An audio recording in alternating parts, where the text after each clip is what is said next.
I wanted to talk a little bit about accounting for artists. Artists have a sort of a natural sense of fear, I would say, to numbers. Or at least the perception is that they don't want to deal with accounting, finance, and those kind of things. So what we try to do is start with pricing model. If you are selling a piece of artwork, how would you price it?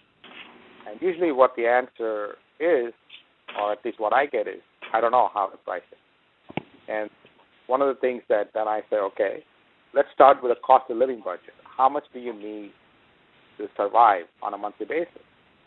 And we backtrack from that and say, okay, if you need $2,000 a month to live on, that means you need to generate at least $2,000 in profit.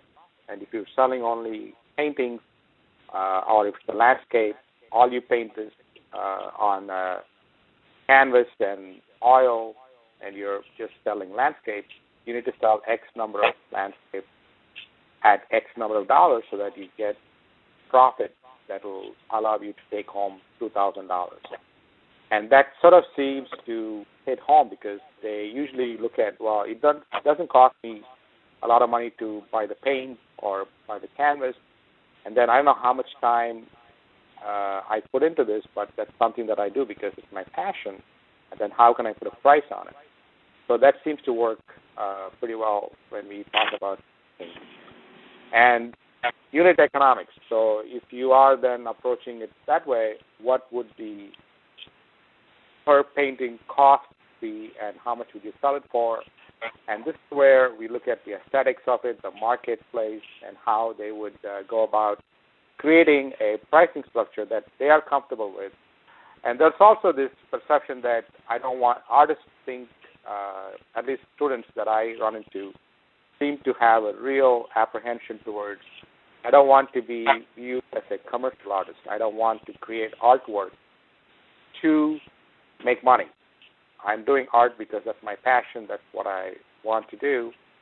Then we say, okay, but you don't need to look at it that way. How do you, within those aesthetic, moral values that you are so passionate about, how do you then make a living?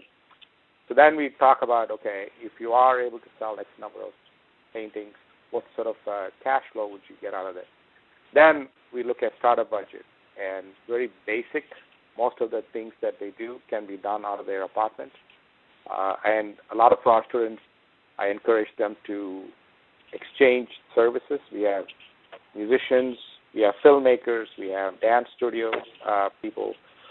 So if you need a music written for your short film, rather than hiring somebody, you do the graphic design for someone and then they do your film.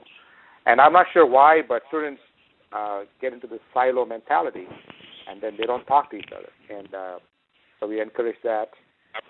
In terms of accounting, I start with the tax issues. Most of our students seem to become self-employed as artists, and what are the tax implications of that?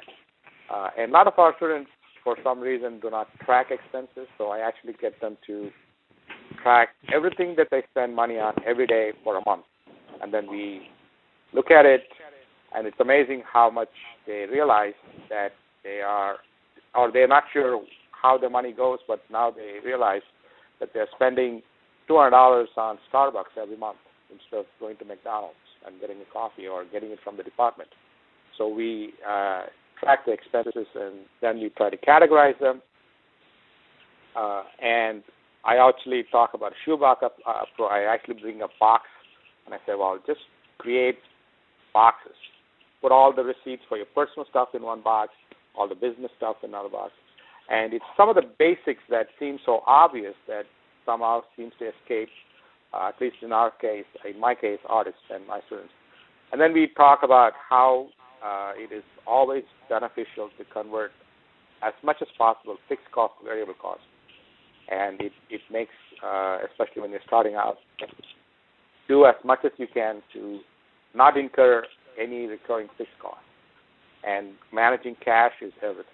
So we really seem to have a model that seems to work, at least at Columbia.